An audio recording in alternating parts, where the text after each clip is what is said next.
bây giờ làm thế nào? Em nghe chứ không? Giờ được ngày 9 tháng 10. BTS 13、12、11、10、3、2、1。哦，完全按动，我按去了。啊，不行，这剧很快就没了耶。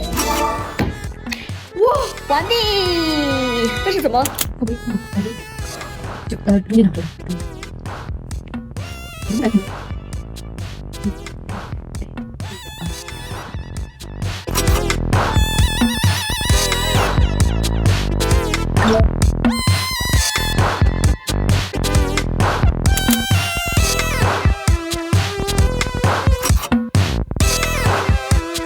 아무튼 중국 투어 하고 싶습니다. 중국 안 간 지 오래돼서 정말 가고 싶은데 한국 가수가 가서 일을 할 수 있는 방법이 없어요.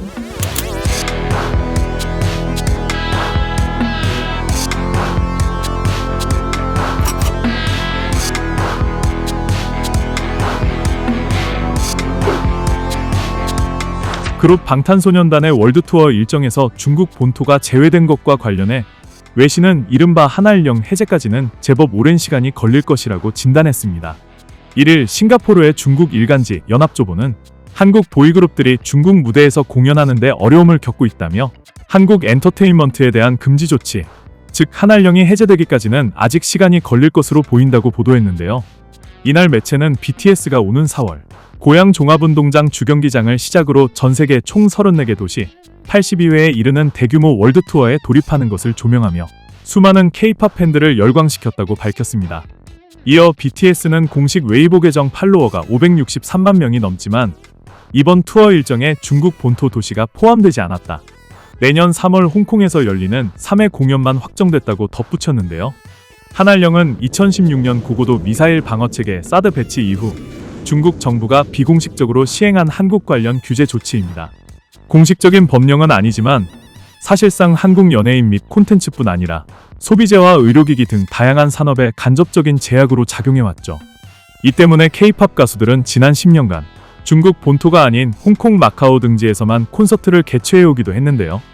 올해 1월 초 이재명 대통령의 중국 방문으로 한중 관계가 일부 개선됐고 중국 업계 관계자들은 한류 금지 조치 관련 여전히 조심스러운 낙관론을 보이고 있다고 매체는 전했습니다.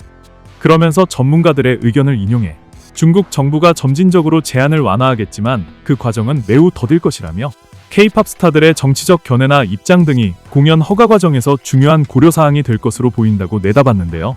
화동사범대 커뮤니케이션학부 우창창 부교수는 한중 국가정상의 상호방문이 정책 변화에 대한 추측을 불러일으킨 것은 사실이지만 베이징이 즉시 제재를 완화할지 판단하기는 어렵다고 꼬집었습니다. 또 우 부교수는 향후 6개월 동안 더 많은 한국 아티스트들이 중국 영화나 광고에 출연한다면 이는 정책 완화의 중요한 신호로 해석될 수 있다고 강조했는데요. 다만 우 부교수는 K-팝 스타들의 중국 공연 허가가 나더라도 정치적 입장이 승인 과정에서 중요한 고려사항이 될 것이라며 만약 대만과 홍콩의 독립 또는 다른 분리주의를 지지하는 인물이라면 중국에서 콘서트를 열어서는 안 된다고 주장했습니다. 호주 맥쿼리대 미디어학자 사라키스는 한중 간 문화교류가 오랫동안 일방적인 흐름으로 이루어져 왔다며 그 결과 많은 중국인이 한국 문화 상품을 소비하는 반면 한국 사회의 중국 문화 콘텐츠 수용은 상대적으로 제한적인 문화적 적자가 발생했다고 평가했습니다. 한알령이 해제할 경우 한국 문화산업에 분명한 호재가 될 것이라면서도 중국이 판단했을 때 관광 및 브랜드 협업 등 자국 산업 발전과 얼마나 직접적인 연계를 이룰 수 있는지 여부에 달려있다고 말했는데요. 그는 중국이 결국 이러한 비공식적인 제한을 점진적으로 완화할 수도 있겠지만 그 과정은 매우 더딜 것이라며 한국 예술가들이 이전과 같은 규모로 중국에서 활동하기까지는 약 5년 정도 걸릴 것으로 예상한다고 전망했습니다. 한편 중국 선전의 한 무대 제작 회사 대표인 천 씨는 K-팝 콘서트가 중국 본토에서 재개될 수 있을지에 대해 확정하기 어렵다면서도 정책이 완화할 경우 티켓 판매량이 더 높은 베이징 또는 상하이가 첫 번째 개최지가 될 가능성이 높다고 예상했습니다.